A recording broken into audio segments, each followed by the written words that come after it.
Hi, I'm Shreena, TXM Recruit's Learning and Development Manager. Over the coming weeks, I'll be sharing my experiences with you through some of the challenges that you might be facing. And I'll start this week by sharing some hints and tips on how to review or rewrite your CV. Different people will tell you different things, and whilst there's no specific right or wrong, there are certain pieces of essential information that all prospective employers will want to and need to see. Your name and contact details should absolutely appear. You'd be surprised at how many CVs we see with no telephone number or email address listed on them. And after all of your hard work, we want to make sure that you are contactable. You should include a personal statement or a personal profile, and this should be 1 to 2 short paragraphs outlining who you are, what you can do, and what you can bring to this new role or company. Your key skills section is your opportunity to snapshot why you are the right person for this job. Here you can bullet point 5 to 6 skills that are relevant to the job or company that you are applying for.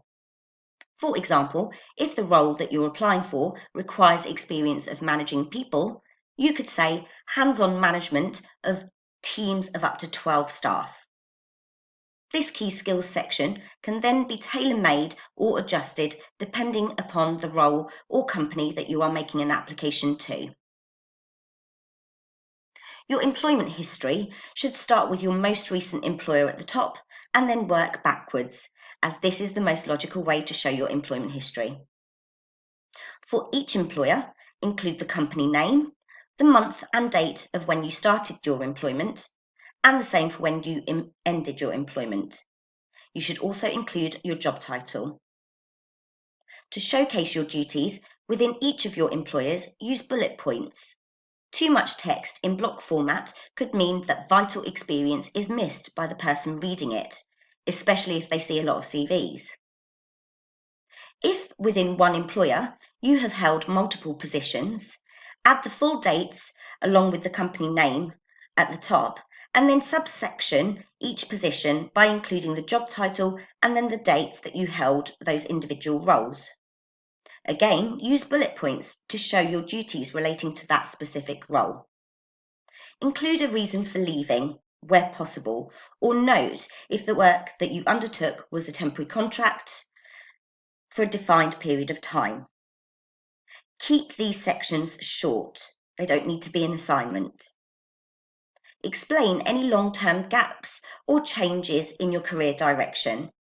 It's always better to answer questions than to create them. Your accomplishments or achievements section can highlight any noteworthy achievements by either listing these under the relevant company or employer, or you can include a separate section under your key skills and before your employment. These will make you stand out from the crowd and can verify your skills and experience. These should be backed up with facts outlining what you achieved or what you helped the business to achieve. For example, during the financial year 2019 to 2020, I saved the business in excess of £200,000 by reviewing and streamlining their manufacturing process. You should also include an education section, and you should start with the most recent qualifications first and again work backwards. Include the name of the institution that you attended, the dates that you were there from and until, the name of the qualifications, and the grades that you achieved. You can also include any other detail that might be relevant.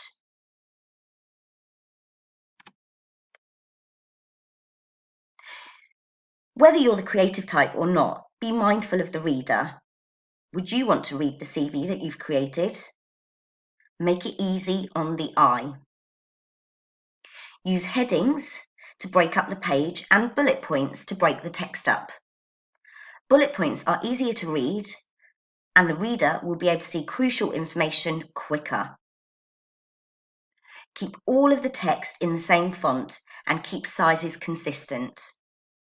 It's safer to use universal fonts that you know the reader will have installed on their computer, such as Arial. The last thing you want is for your CV to end up in Wingdings.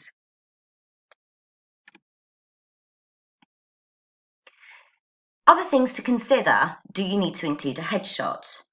You don't need to include a headshot, no. Avoid including a headshot, as this is not a requirement in the UK when applying for jobs. What you think is a professional photo might not be the same as what somebody else thinks, so it's best to stay safe. You don't need to include your date of birth, your age, or your marital status. It's illegal for employers to ask for this information when considering you for employment, as it doesn't impact whether you can or can't undertake the position. You don't have to include your hobbies or your interests. However, if they are related to the job or industry that you work in, there may be some benefit in sharing these. It's better to not include anything than to write something for the sake of it. You don't have to include references, but you can if you have them and want to, and of course if you've gained permission from the person beforehand. If you don't have them, it's fine to include a statement such as references can be provided upon request. Include page numbers and check where your page breaks sit. Make sure that you use spell check functions and check spelling and grammar, and ask somebody to proofread your CV before sending it out. It's also worth checking the tenses to make sure that everything reads correctly. I really hope that this has helped you to create and format a CV that does you and your experience justice. However, if you do need additional support, then please reach out to us at www.txmrecruit.co.uk/contact.